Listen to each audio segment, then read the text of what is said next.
Bonjour tout le monde, une toute nouvelle vidéo aujourd'hui pour parler de la notion d'erreur. Je vois très souvent en classe en ligne, en classe physique dans les écoles internationales, que les élèves, quel que soit leur âge, ont peut-être cette mauvaise perception de l'erreur. Pour eux, faire des erreurs, mal prononcer, oh là là, c'est horrible, ne pas savoir lire ou ne pas savoir prononcer quelque chose ou faire une phrase un peu à l'envers, c'est la fin du monde, c'est la catastrophe.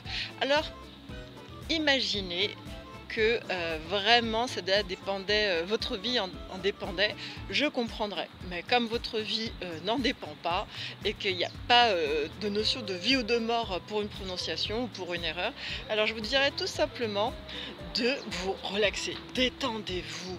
Mince alors, ce n'est rien, ce n'est qu'une erreur. Alors prenez le temps, respirez, réessayez. Prenez le temps aussi de faire à la maison de la prononciation, de vous entraîner pour les structures de phrases, mais surtout cette notion d'erreur que on nous a apprise à l'école, c'est assez obsolète, c'est très ancien. Maintenant, vous pouvez réajuster, faire une mise à jour. Faire des erreurs en classe, faire des erreurs de prononciation, c'est très bien. Alors faites des erreurs. Plus vous ferez d'erreurs, plus vous apprendrez.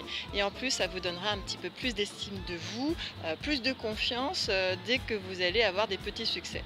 Ça, c'est très important dans l'apprentissage d'une langue, c'est aussi de célébrer les petites réussites. Oui, aujourd'hui, j'ai réussi à prononcer fille, super. Là, tu peux t'accorder un croissant. Aujourd'hui, j'ai réussi à faire une phrase complète, je peux me féliciter. Allez, une bonne tape sur l'épaule, super, bravo à toi. Donc, s'il vous plaît, parlez, ne vous bloquez pas. Aimez-vous, appréciez ce processus d'apprentissage, appréciez ces moments où vous faites des erreurs jusqu'à votre réussite, c'est-à-dire parler un petit peu plus de façon courante, avec plus de fluidité et plus d'aisance.